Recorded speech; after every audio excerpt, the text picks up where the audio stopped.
Salam Ramadan dan salam Malaysia Madani. Dan kita bersama lagi dalam program Ruang Bicara yang dibawakan kepada anda tentunya di Bernama TV.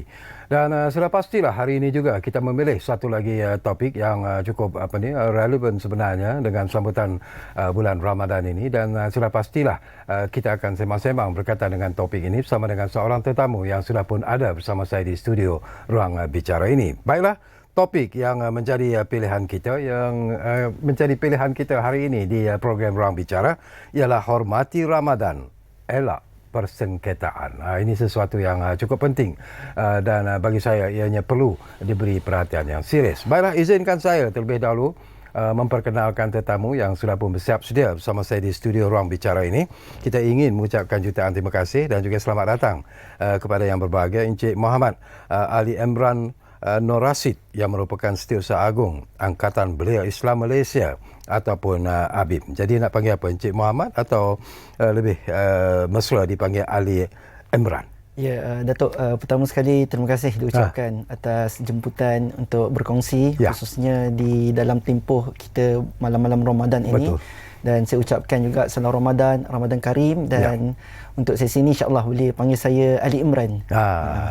Okey, terima kasih Ali Imran. Dan saya ingatkan juga kepada penonton-penonton, macam saya katakan, ini merupakan topik yang cukup penting dan relevan sebenarnya. Dan saya percaya mungkin anda juga ada pandangan-pandangan yang mungkin ingin anda kongsikan bersama tetamu saya di studio. Jadi seperti biasalah kami beri ruang dan peluang itu kepada anda melalui penggunaan satu talian yang kami sediakan kepada anda, iaitu di 0326979768. Baik, ini mungkin kita mulakan dululah. Kalau kita melihat perkembangan terkini bila kita bercakap tentang hormati Ramadan, elak persengketaan. Ini bagi saya merupakan sesuatu yang cukup penting sebenarnya. Dan kita mengharapkan, kadang-kadang orang berpandangan bahawa bila sambutan Ramadan itu sendiri seolah-olah ianya hanya untuk umat Islam semata-mata, tetapi bila kita bercakap tentang untuk mengharmonikan ataupun menghormati Ramadan itu sendiri, ianya perlu sebenarnya kerjasama daripada semua pihak, terutamanya lah bagi sebuah negara seperti Malaysia ini yang mempunyai pelbagai kaum dan sebagainya, dan saling menghormati itu merupakan sesuatu yang cukup penting sebenarnya untuk menegakkan sebuah negara yang betul-betul aman dan makmur sebenarnya. Ali ya.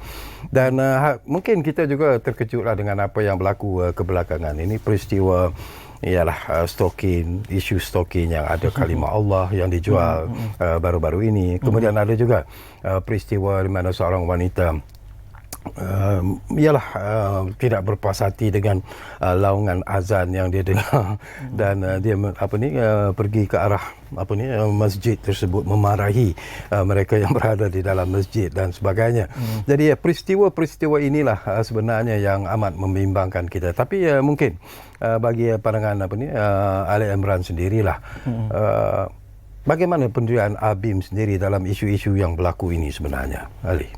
Ya, kalau kita lihat ini merupakan isu yang sensitif sebenarnya sebab ia melibatkan yang kita sebut sebagai isu-isu yang berkaitan dengan 3R, iaitu religious, agama, race, bangsa ataupun bangsa, dan yang ketiga adalah yang berkaitan dengan raja-raja. Kan? Tiga perkara ini adalah isu yang sensitif dan semua rakyat Malaysia, kita semua sedia maklum bahawa ini adalah perkara yang perlu dipelihara, dan perkara-perkara isu-isu seperti ini perlu diletakkan pada tempat yang betul dan jangan mudah-mudah untuk kita menyentuh dan melakukan provokasi. Kerana apa? Kerana sekiranya ia tersalah sentuh, ia boleh mengakibatkan mengganggu keharmonian negara kita. Jadi dalam konteks isu yang berlaku baru-baru ni, khususnya kalimah Allah di stalking itu, saya fikir ini sangat-sangat sensitif. Betul. Kalau di peringkat ABIM kita berasa begitu kesal dengan isu 3M ni, khususnya isu ini menyentuh tentang agama. Saya ingat kenyataan yang telah dikeluarkan oleh Datuk Dr. Naim, iaitu Menteri Agama di Jabatan Perdana Menteri, begitu jelas sekali menyatakan bahawa kita berduka cita dengan tindakan pihak-pihak tertentu yang melakukan perkara ini ataupun tidak cakna dan tidak begitu teliti sehingga kan perkara seperti ini boleh berlaku. Betul. Yang ini kita cukup kesali. Kerana apa? Kerana ia melibatkan sistem kepercayaan satu bangsa atau satu agama yang menjadi majoriti di negara Malaysia. Ada pihak yang menyebut jangan terlalu, orang kata jangan terlalu sensitif. Tetapi perkara ini sebenarnya ia membawa kepada satu ke arah yang sangat sensitif kerana ia melibatkan sistem kepercayaan yang saya sebutkan tadi. Kalau sebelum ini kita selalu dengar penghinaan ke atas Rasulullah. Ini mungkin di luar negara seperti di Paris sebagainya kan banyak berlaku. Betul. Tetapi hari ini kalimah Allah itu adalah kalimah yang buat agama Islam itu yang paling mulia dalam rukun iman. Itu yang pertama. Seharusnya diletakkan pada kedudukan yang tinggi. Kedudukan yang tinggi itu mana mungkin ia diletakkan di bahagian bawah ataupun di bahagian kaki.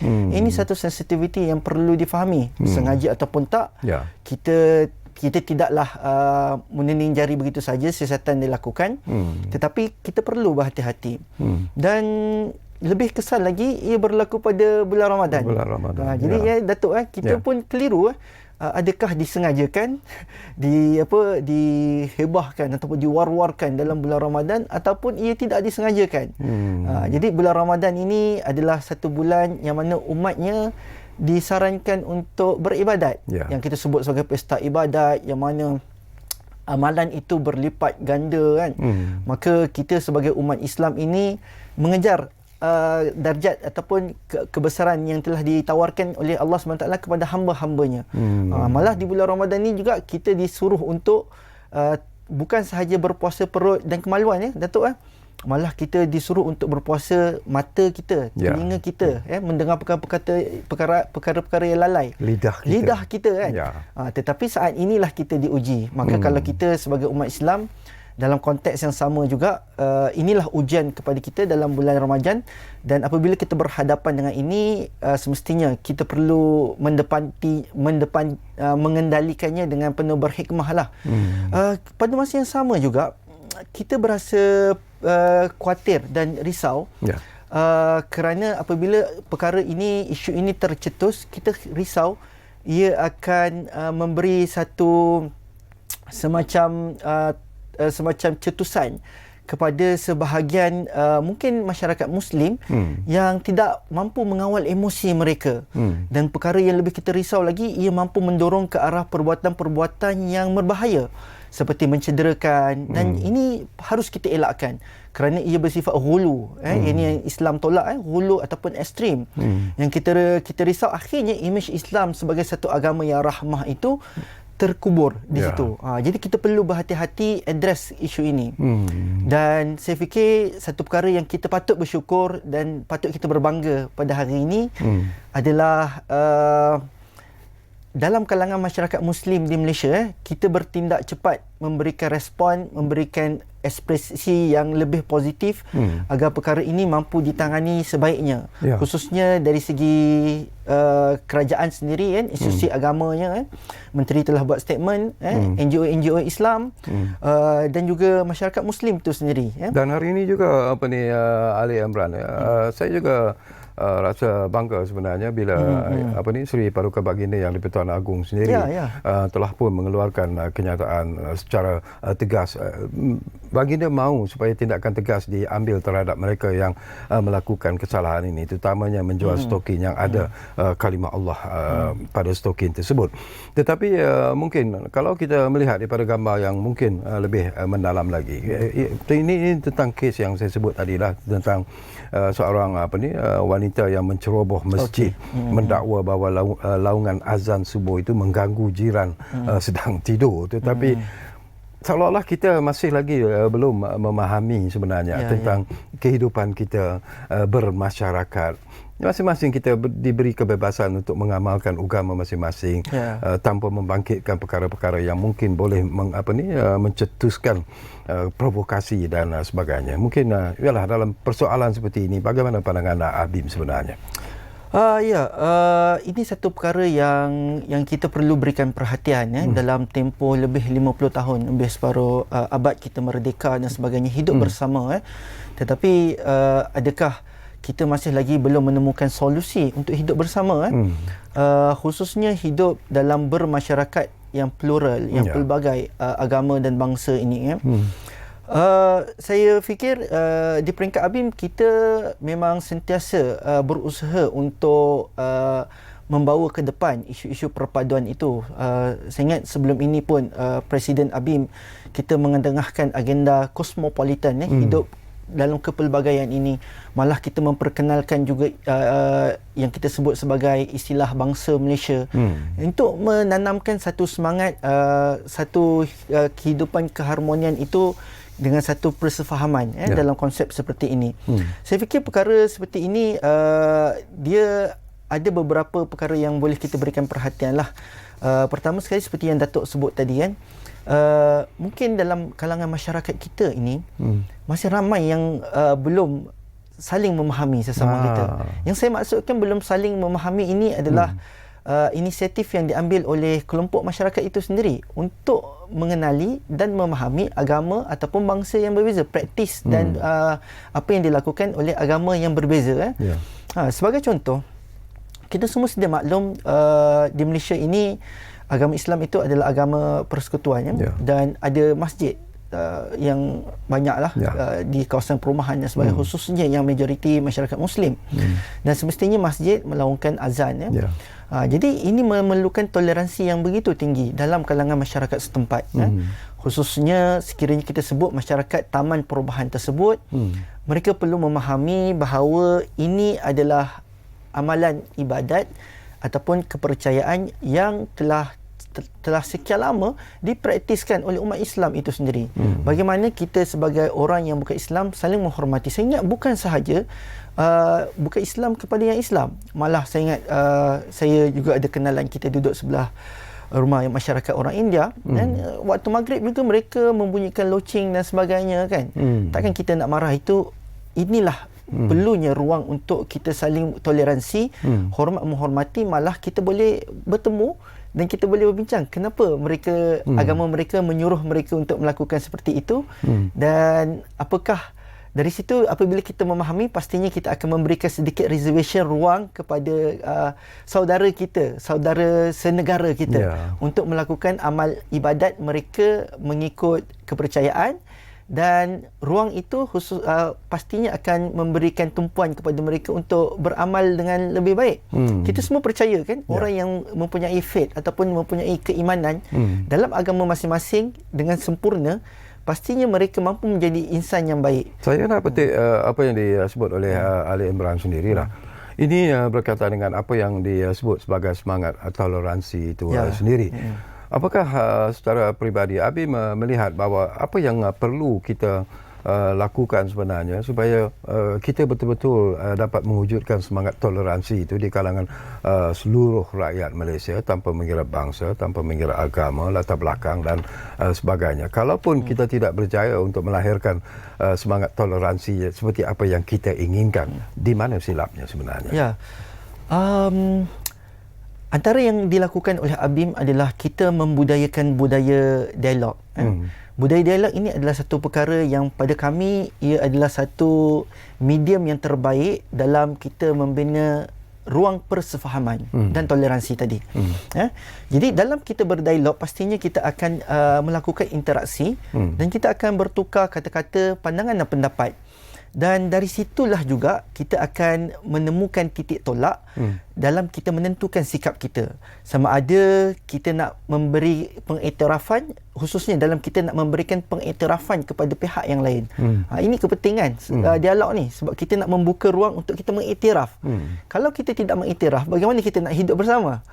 Jadi dari situ juga budaya dialog ini kita membuka ruang untuk kita menyatakan sikap. Tak ada masalah sama ada sikap kita bersetuju ataupun tidak, berbeza ataupun sama pendapat kita.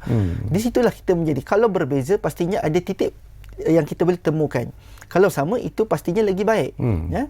Dan apa yang perlu kita lakukan, apa yang kami lakukan di peringkat ABIM dalam budaya dialog ini, pastinya kita nak menemukan titik bagaimana kita boleh saling menghormati, bagaimana kita boleh saling menghargai, kita boleh saling percaya, bersangka baik, dan kita mampu memberi dan menerima.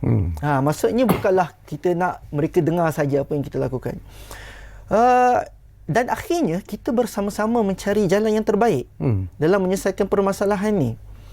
Saya fikir pengalaman Abim begitu panjang, khususnya dalam berinteraksi dengan kumpulan-kumpulan berbagai agama selain daripada Islam. Kita ada satu kumpulan yang disebut sebagai Friendship Group FIGS, Friendship Islam Interfaith Group of Services. Okey. Jadi ini ada satu perkumpulan yang mana kita tidak berdialog tentang belief system. Kita tidak berdialog tentang sistem kepercayaan. Tetapi kita berdialog tentang nilai-nilai yang kita boleh angkat bersama. Sebab apa? Sebab kita percaya setiap agama kita berkongsi nilai yang sama dalam kehidupan. Sebagai contoh, nilai menghormati ibu bapa, nilai kerajinan. Itu contoh-contoh yang kita kemukakan. Ya. Jadi, Datuk, saya ingat Presiden Abim, Saudara Fahmi, dia selalu bercerita. Ini satu cerita yang agak menarik lah.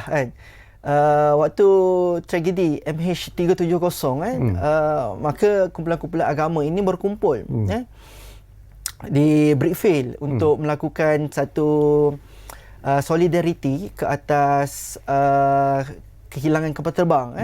Jadi setiap wakil agama ke hadapan dan mereka membacakan doa mereka kepada. Jadi kalau kita cakap ni dengar macam plural lah.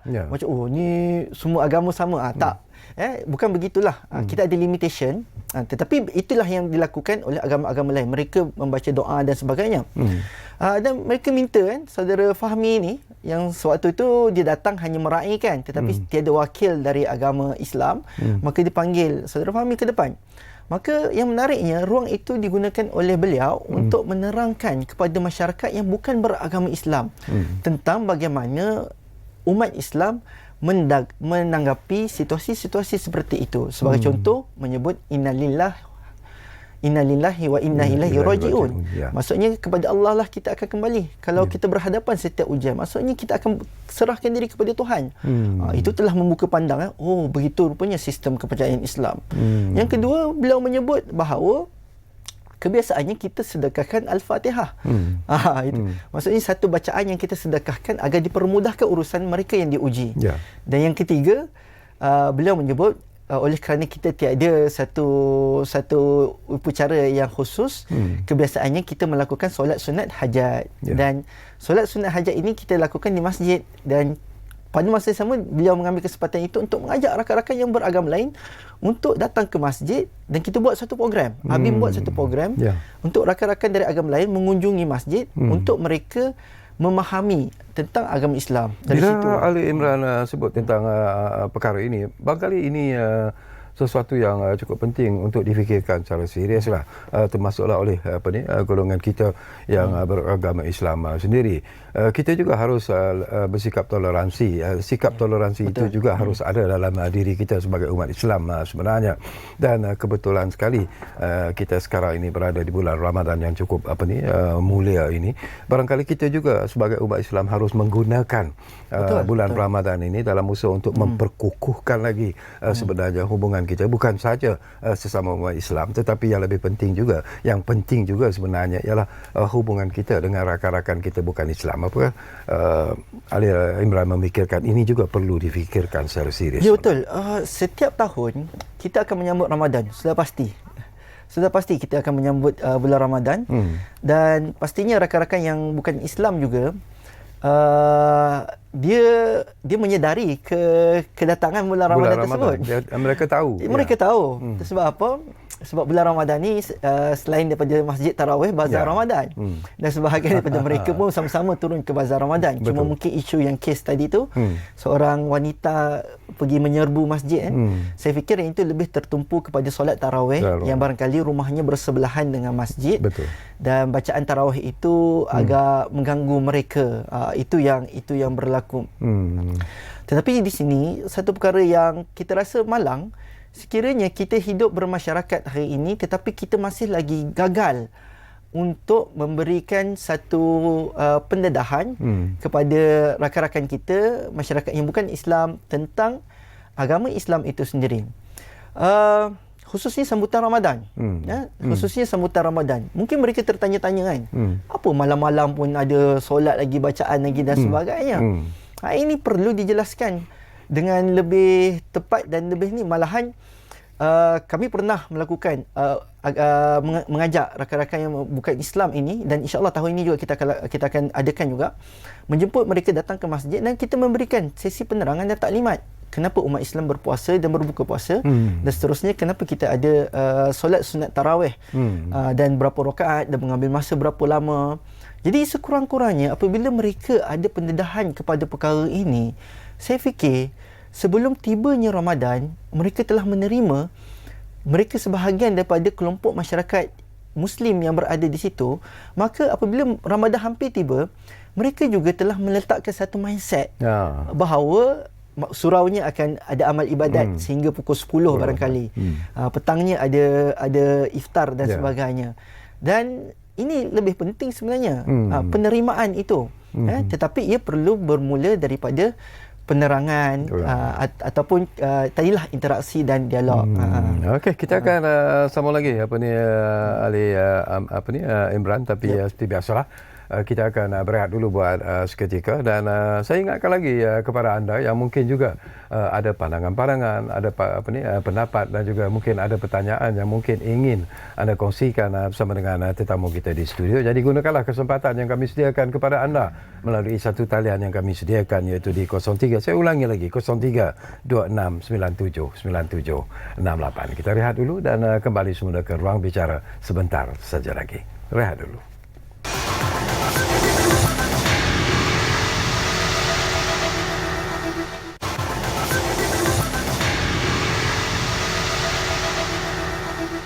Baiklah, kita kembali semula ke ruang bicara ini. Masih lagi bercakap tentang isu yang saya kira cukup penting dan relevan sebenarnya, iaitu hormati Ramadan, elak persengketaan.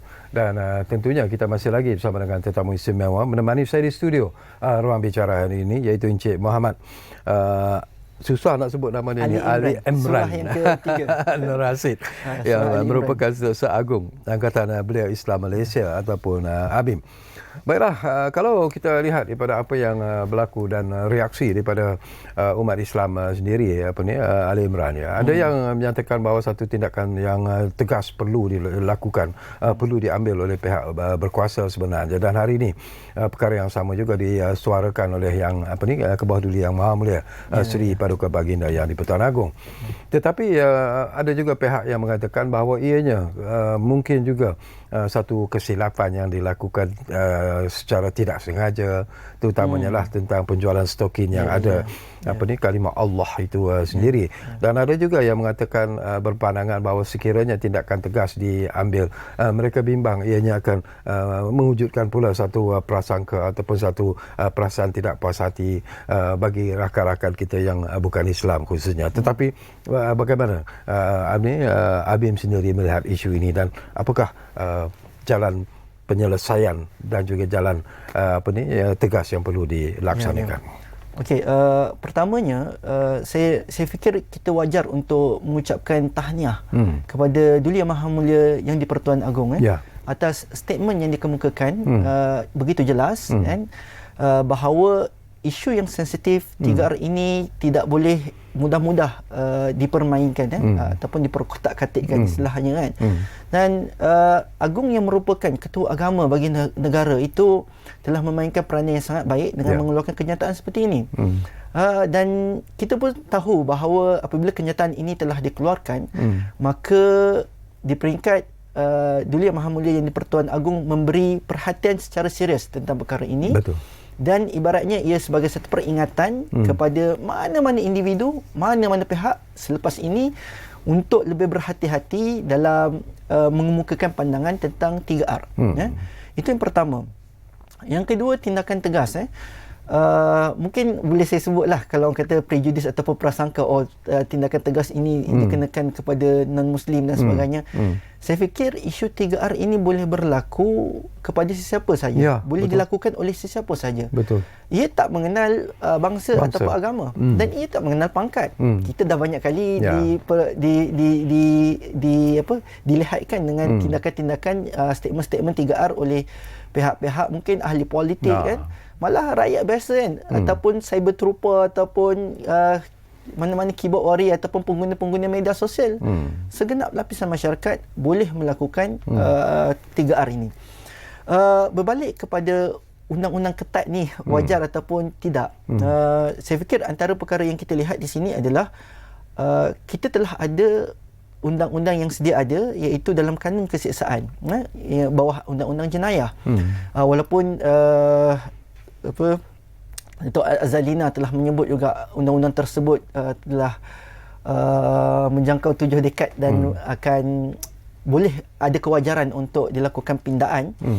Tetapi yang nak dimaksudkan di sini, undang-undang itu telah ada bagi sesiapa yang mencetuskan kebimbangan awam, dan tindakan itu boleh diambil.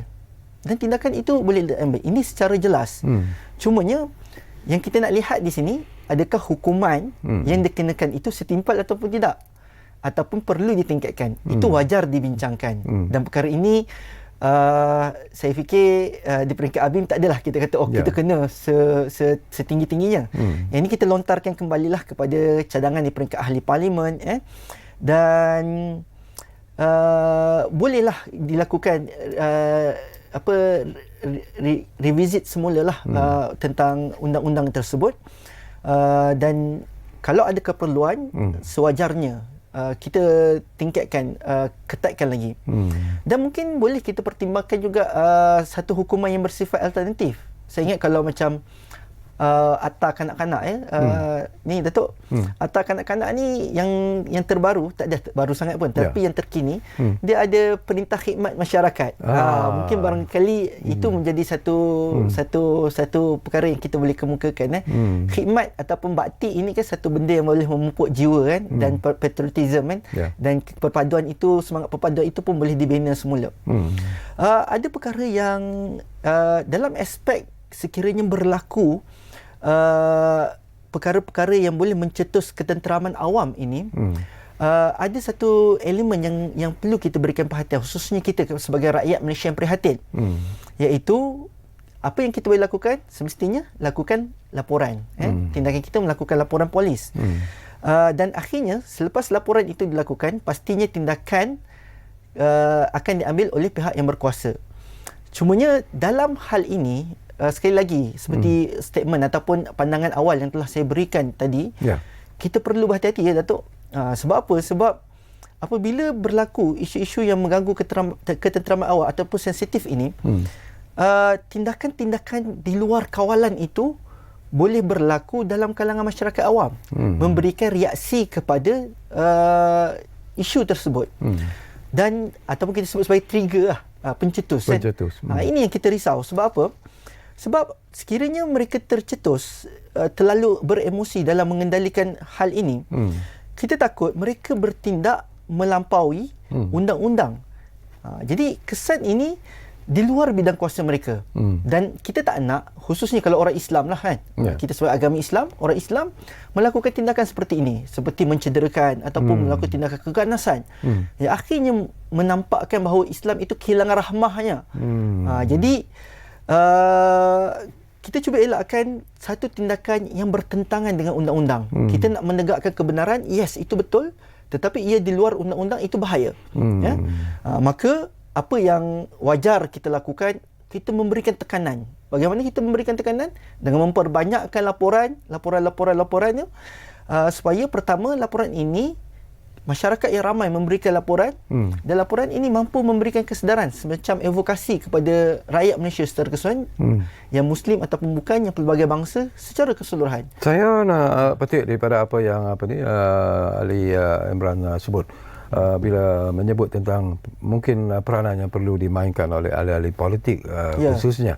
Dan saya juga teringat apa yang disebut oleh Yang Berhormat Perdana Menteri Datuk Seri Anwar sendiri, mengatakan bahawa jangan sesekali ahli-ahli politik juga bermain dengan isu 3R ini yang menyentuh raja, agama dan juga bangsa itu, kerana ianya mungkin akan mencetuskan satu situasi yang akhirnya tidak dapat dikawal.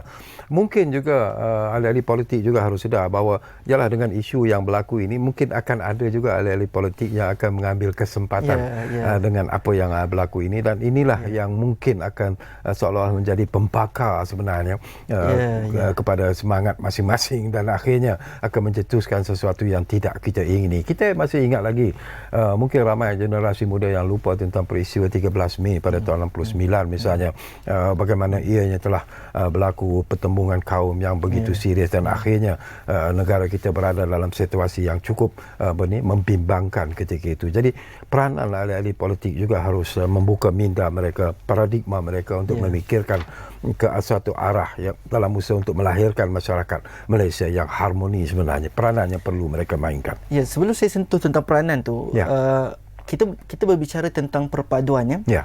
Kenapa kita nak perpaduan, Datuk? Tidak lain tidak bukan kita nak keamanan. Kita nak keharmonian ya. Betul. Dan tak ada siapa inginkan peperangan. Tak ada siapa inginkan peperangan kan. Kita ada rakan-rakan daripada negara-negara Timur Tengah, barangkali Syria, civil war dan sebagainya. Kita tengok bagaimana menderitanya rakyat dan bagaimana keadaan mereka sehinggakan kita boleh sebut berlakunya generation gap. Satu generasi yang kehilangan kerana apa? Kerana mereka tidak melalui sistem kehidupan yang normal. Tidak ke sekolah, tidak bekerja dan sebagainya. Akhirnya mereka akan menjadi bangsa yang ketinggalan. Dan cuba kita bayangkan bagaimana masyarakat-masyarakat seperti ini yang dalam zon perang ini, mereka ingin membangun semula pada masa yang akan datang. Dan kerana itulah kita sangat berhati-hati dengan isu sensitif, kerana kita nak mengelakkan perkara-perkara yang mampu merugikan negara kita. Itu yang Datuk sentuh tadi, 13 Mei. Ia berbalik kepada peranan yang dimainkan oleh pemimpin negara maupun golongan politik. Kita tak nafikan bahawa isu-isu seperti ini kadang-kala memberikan satu milestone kepada ahli-ahli politik untuk lebih ke hadapan, untuk membina populariti ataupun meraih sokongan. Itu sesuatu yang kita tidak nafikan. Tetapi sekali lagi masih perlu berhati-hati. Kerajaan sekarang, kerajaan madani ataupun kerajaan perpaduan, saya fikir ia merupakan satu kombinasi parti politik yang mampu kita tampilkan ke hadapan sebagai satu komposisi yang sewajarnya ke depan sebagai satu kerajaan yang mampu memberi lambangan perpaduan yang baik. Dan kerana itu, sebab kita ada pelbagai latar daripada pelbagai bangsa, kemudian Sabah dan Sarawak, Bumi Putera, pelbagai agama dalam satu kerajaan. Dan itu mampu menjadi satu titik tolak dan contoh kepada rakyat Malaysia. Maka setiap pemimpin-pemimpin negara, khususnya menteri-menteri ataupun pemegang jawatan di dalam kabinet itu harus menonjolkan satu citra watak yang baik. Khususnya dalam mempromosikan ataupun menggalakkan, mendorong ke arah perpaduan. Maka saya fikir perlu berhati-hati apabila memberikan respon seperti isu-isu 3R ini. Bukan sahaja mencetuskan, itu jauh lagi. Malah memberikan respon itu perlu berhati-hati. Dan Datuk, kalau saya sebut tentang isu 3R ini kan, saya sebutlah sebagai contoh, agama Islam dihina sebagai contoh. Yang bangkit sebenarnya bukan sahaja umat Islam. Yang bangkit mereka-mereka yang beragama lain tetapi mencintakan keharmonian, keamanan, yang mendukung Islam juga. Saya sebagai orang yang beragama Islam, terlibat dengan NGO Islam, sekiranya agama lain dizalimi, saya akan bangkit untuk membantu dan memperjuangkan agama mereka. Kerana itu adalah hak mereka sebagai manusia, hak kemanusiaan, hak kenegaraan. Mereka berhak untuk mendapatkan perlindungan di negara ini dan sebagainya. Jadi ini menjadi tanggungjawab bersama, dan kerana itu saya sangat-sangat bersetuju agar ia bermula daripada ahli politik maupun pemimpin-pemimpin yang kita sebut banyak pengikut dan sebagainya ini perlu berhati-hati dan malah perlu menampilkan satu model. Orang kata bukan sahaja pemimpin, malah rakyat keseluruhan kita ni kena sedar bahawa kita ni adalah duta kepada apa flagship yang kita bawa. Kalau saya seorang Melayu beragama Islam dan warga negara Malaysia, maka itulah duta yang saya bawa kepada masyarakat bukan Melayu, masyarakat bukan Islam, dan masyarakat bukan negara lain. Bila Ali Imran sebut tentang model yang perlu kita tonjolkan sebenarnya, mungkin kita juga harus melihat lebih jauh sekarang ini. Kita melihat apa yang berlaku di Sarawak sebagai satu contoh yang cukup baik. pelbagai kaum sebenarnya ada di Sarawak. Pelbagai agama juga diamalkan di Sarawak. Ada yang langsung tidak beragama sebenarnya di kalangan masyarakat di Sarawak itu sendiri, tetapi mereka dapat hidup dalam situasi yang cukup harmoni, bersatu padu dan sentiasa menghormati di antara satu kaum yang lain. Jadi bolehkah ini jadikan sebagai satu contoh yang harus kita pelajari sebenarnya dan kita contohi? Ya, kerana itu di peringkat ABIM kita mengangkat satu tema yang telah dikemukakan oleh seorang pemikir Islam, Muhammad Imarah, yang kita sebut sebagai kepelbagaian dalam bingkai kesatuan. Beliau mengemukakan idea kepelbagaian dalam bingkai kesatuan kerana baginya keragaman budaya itu tiada masalah untuk diletakkan dalam kesatuan. Baginya. Kerana apa? Kerana ia bersifat sunnatullah. Ia bersifat fitrah. Bila mana kita sebut fitrah dan sunnatullah, sebagai contoh, kita bagi contoh alam dan benda yang hidup ini semua. Hakikatnya semua itu di dalam satu kesatuan. Kesatuan apa? Kesatuan hakikatnya berada dalam kesatuan keesaan Allah Subhanahu Wa Taala. Ini yang beliau sebutkan. Apabila kita sebut tentang agama, dalam Islam kita ada ijtihad, kita ada fiqh, kita ada mazhab. Ini kan berbeza-beza jalannya. Betul. Tetapi ia berada dalam satu kesatuan. Kesatuan apa? Kesatuan syariat. Inilah yang mengembangkan agama. Hakikatnya begitulah juga dalam kita hidup berbagai budaya, berbagai bangsa dan berbagai agama. Kita ada pelbagai bangsa, pelbagai warna kulit, pelbagai bahasa. Sebenarnya inilah kita mampu hidup sebagai kesatuan yang kita sebut sebagai kesatuan insan. Inilah hikmat ataupun inilah hikmah Allah menciptakan pelbagai. Kita memetik dalam surah Al-Hujurat ayat yang ke-13, Allah menciptakan manusia dengan berbangsa-bangsa, bersuku-suku kan. Dan dalam berbangsa-bangsa dan bersuku-suku ini wujudnya pelbagai keragaman ya. Kepelbagaian bangsa kan, bahasa, budaya kan. Ini semua adalah tanda kemahakuasaan Allah. Kan? Kalau Allah mahu, boleh diwujudkan satu sahaja. Tetapi kenapa itu tidak dilakukan? Kerana satu itu hanya milik Allah SWT. Maka kita ni pelbagai, tetapi dalam kepelbagaian itu, dari situlah ada saranan dan suruhan kepada umat manusia untuk bertaaruf, berkenalan. Kerana apa? Kerana dengan bertaaruf, berkenalan itu, pastinya kita ada mampu membina kekuatan bersama. Ini satu perkara yang perlu kita lihat sebagai kekuatan kepada masyarakat Malaysia. Betul. Kita tengoklah masyarakat luar kan, yang datang ke Malaysia sebagai turis, sebagai pelancong dan sebagainya. Semua memuji diversity, kepelbagaian yang ada di Malaysia. Ini sesuatu yang kita banggakan. Yang kita banggakan malah dicemburui. Dan harus dipertahankan harus sebenarnya. Dipertahankan. Kerana itu model-model kalau Datuk sebut Sarawak sebentar tadi. Ada satu model yang baik yang perlu kita lakukan. Kita sebagai umat Islam barangkali majoriti di semenanjung Malaysia ini kita majoriti. Inilah cabaran kepada umat Islam yang majoriti. Cabaran dia bagaimana kita sebagai Islam yang majoriti mampu membawakan keharmonian di sini dengan mengiktiraf agama dan bangsa-bangsa lain. Dan akhirnya dari situ kita mampu gain respect. Maksudnya dengan kita mengiktiraf, kita saling mengenali dan kita saling menghormati. Betul. Jadi kita tak naklah perkara ini terus berterusan dan berlanjutan itu agak rugi untuk kita sebenarnya. Okey, kita akan sambung lagi Encik Ali Imran, tapi kita akan berehat buat kali terakhir dan kembali nanti. Mungkin tak banyak lagi masa yang tinggal, tapi insya-Allah mungkin akan ada lagi persoalan-persoalan yang sempat saya kongsikan bersama dengan tetamu kita di studio, kerana kita masih lagi bercakap tentang topik yang cukup penting dan relevan bagi saya, iaitu hormati Ramadan, elak persengketaan. Kita jumpa lagi selepas ini.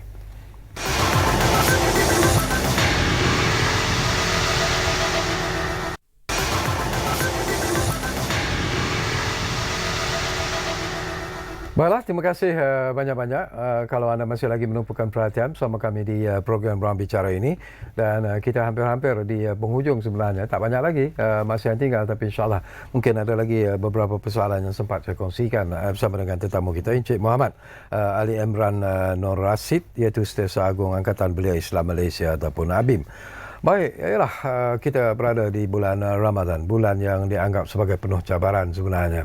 Bulan yang akan menduga kita tentang kekuatan kesabaran kita menghadapi mungkin banyak dugaan yang akan kita tempuhi sebenarnya, Ali Imran. Tapi mungkin kadang-kadang, ialah saya juga terfikir tentang makna dan nilai-nilai Ramadan itu sendiri, terutamanya lah dalam kalangan masyarakat yang berbilang bangsa dan agama di negara kita ini. Mungkin ada lagi mereka yang tidak memahami tentang nilai Ramadan itu, bagaimana umat Islam sebenarnya menghadapi bulan Ramadan dan sebagainya. Apa yang boleh kita lakukan dalam usaha untuk memberi pencerahan sebenarnya kepada rakan-rakan kita bukan Islam untuk memahami apa yang ingin kita capai di bulan yang mulia ini sebenarnya. Baik Datuk, hari ini menariknya banyak perkara-perkara yang dilakukan khususnya oleh anak muda itu menjadi trending di media sosial. Ini satu perkara yang walaupun kita lihat ia sebagai satu hiburan barangkali, seperti challenge dan sebagainya kan, tetapi sebenarnya ia mempunyai unsur-unsur pendidikan untuk mereka mengenali dan memahami tentang agama. Sebagai contoh bulan Ramadan. Saya tengok ada beberapa video challenge kepada rakan sekerja yang bukan Islam untuk berpuasa satu hari. Betul. Dan selepas habis berpuasa satu hari, dia tanya feedback kan, macam mana puasa hari ni, nak buat lagi ke tak, oh tak larat dan sebagainya. Datuk cuba bayangkan kalau orang yang bukan Islam berpuasa sehari dengan penuh kepenatan dan sebagainya, dan mereka berbuka bila kita tanya mereka kan, apa perasaan awak berpuasa sehari, pastinya mereka mula memahami bagaimana rasanya umat Islam yang berpuasa. Oh, rupanya umat Islam ni berpuasa menahan diri ni penat kan. Jadi dari situ kita kena sentiasa bertimbang rasa dengan segala perbuatan kita kepada mereka. Ini satu aspek yang begitu baik untuk kita mempromosikan amalan-amalan sepanjang bulan Ramadan. Kan? Dan pastinya berbuka itu waktu yang terbaik sekali lah. Kerana apa? Kerana kita menikmati kita menikmati juadah itu setelah sehari yang berpuasa. Itu adalah satu nikmat. Dari situlah mereka yang melalui pengalaman berpuasa ini menyedari bahawa peri pentingnya pertama menahan diri, bersabar, dan apabila berbuka puasa itu, cabaran yang kedua Datuk, bersederhana, seadanya kan. Itu waktu itulah kalau betul caranya kan, kalau kita tidaklah mendorong ke arah makan sepuasnya, tapi kita mendorong ke arah bagaimana kita mengingati orang yang masyarakat yang daif ni, asnaf dan sebagainya, kesukaran mereka, maka pastinya akan menyentuh hati Datuk. Inilah kesukaran dan bagaimana rasa mereka apabila mendapat makanan. Ini satu kenikmatan. Ini sebenarnya kita nak bawa rakan-rakan kita yang bukan Islam semua merasai pengalaman ni, merasai pengalaman ini. Malah di sebelah malam kan, kalau kita nak sebut dalam bentuk saintifik, walaupun kita ada spiritual kerohanian lebih tinggi daripada tu, kita beribadat. Tarawih itu bukanlah sekadar kalau kita mungkin kita cakap dengan Muslim nak mudah faham itu, ini semacam lepas kita makan banyak kita macam exercise lah. Maksudnya satu bentuk untuk kita memberikan satu refleksi kepada tubuh badan kita supaya tidak terlalu rehat kan, maka kita kena buat semacam exercise. Itu tarawih barangkali lah untuk memahamkan rakan-rakan kita yang non-Muslim. Tetapi dalam segi kerohanian itu adalah perintah dan suruhan Allah Subhanahu Wa Taala. Kita melakukan kerana Allah Subhanahu Wa Taala. Jadi bukan sahaja mereka experience perasaan ataupun rasa yang secara fizik ataupun secara lahirnya dapat dirasai, tetapi secara spiritual nilai dan hikmah itu jauh lebih besar. Ini saya fikir ABIM pun kita berhasrat lah sebenarnya untuk mengajak rakan-rakan kita bersama-sama mengalami puasa kan, bersahur dan kemudian berbuka bersama-sama kan. Ini sesuatu yang cukup menarik sebenarnya. Tapi barangkali sesuatu yang juga perlu kita ketengahkan di sini Ali. Kita tahulah di bulan Ramadan ini, macam saya sebut di awal tadi, banyak cabaran yang harus kita hadapi, baik dari segi emosi, baik dari segi fizikal, khususnya lah. Dan ini merupakan dugaan yang amat mencabar. Tetapi dengan peristiwa yang berlaku yang kita sebut di awal-awal tadi tentang ialah penjualan stokin yang ada kalimah Allah itu sendiri, kita tak fahamlah ia yang membangkitkan kemarahan sebenarnya di kalangan umat Islam sendiri. Tetapi ialah kita biarkanlah pihak berkuasa sendiri pun telah pun mengeluarkan kenyataan untuk mengambil tindakan yang tegas berkaitan dengan isu ini. Tetapi mungkin Ali juga ada nasihat kepada rakan-rakan kita, terutamanya rakan-rakan Islam kita, supaya jangan terlalu beremosi dan akhirnya mengambil tindakan-tindakan yang akhirnya mungkin akan membawa sesuatu yang tidak kita inginkan sebenarnya. Mungkin? Ya betul. Perkara ini berlaku, saya ingat kita boleh melihat dalam pelbagai aspek. Pertama, yang kita sebut barangkali kecuaian pihak-pihak tertentu sehingga tercetusnya perkara ini. Kalau kita tengok penjualan stokin barangkali, itu mungkin berpunca daripada kelalaian oleh pihak retailer, Kmart dan sebagainya. Walaupun disebut pengeluaran kilang dan sebagainya. Tetapi apabila ia menyentuh berkaitan dengan 3R, mahu tak mahu perlu diberi perhatian dengan sepenuhnya.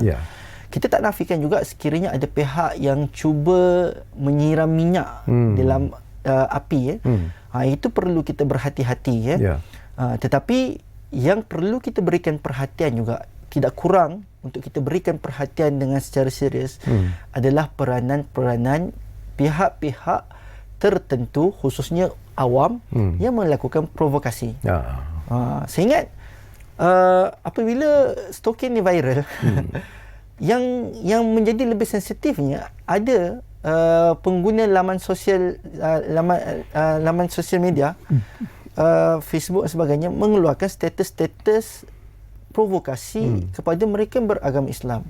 Kenyataan-kenyataan seperti kalau Allah ada dekat stokin, dia akan lindungi kaki. You tak nak ke kaki you dilindungi? Kenyataan seperti itu nampak remeh. Tetapi ia sangat sensitif kepada umat Islam. Dua perkara.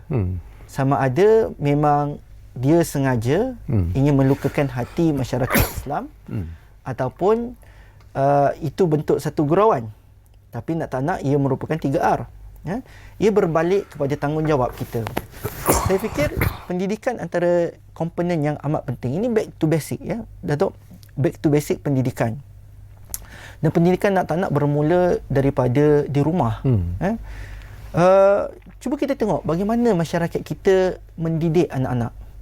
Adakah kita telah sampai ke satu tahap kita mendidik anak-anak agar saling menghormati dengan agama lain ataupun bangsa lain?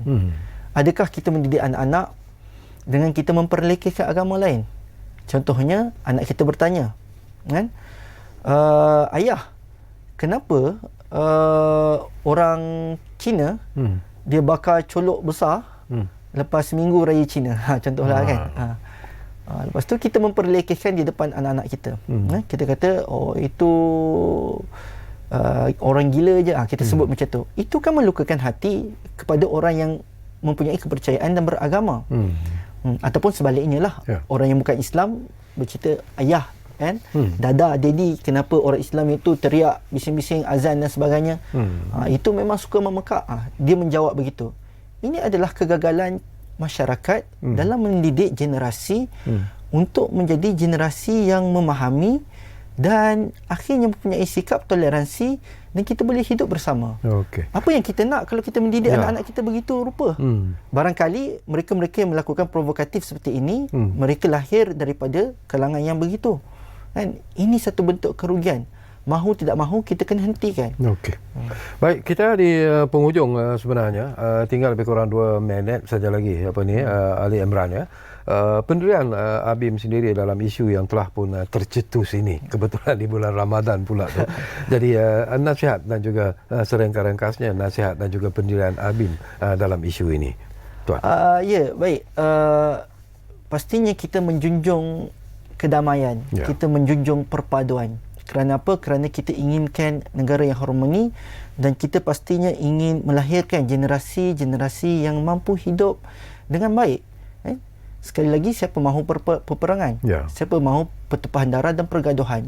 Ini yang kita mahu tampilkan kepada masyarakat. Tetapi dalam membina generasi, ia bukanlah satu perkara yang boleh dilaksanakan sekelip mata. Dalam bentuk pendidikan, perkara yang menjadi esensi, iaitu yang kita sebut sebagai the transmission of values, iaitu kita memindahkan nilai dari generasi ke generasi. Sekiranya hari ini kita membawa masyarakat dengan provokasi-provokasi di dalam isu 3R, kita langsung tidak melihat isu perpaduan, kita langsung tidak melihat isu keharmonian.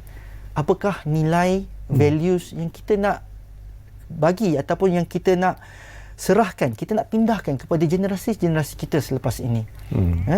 Kerana itu, dalam kita menanggapi isu 3R ini, mahu tidak mahu, selain daripada pendidikan, dialog, usaha sama ataupun pertemuan-pertemuan untuk membuka lagi ruang-ruang toleransi itu perlu dilakukan. Jadi kita berharap agar masyarakat kita mampu saling menerima, kerana kita sudah bersama-sama di sini. Melting pot, tak ada siapa pun yang nak mengorbankan diri untuk membakar diri di dalam melting pot tersebut. Kita nak hidup bersama-sama. Betul.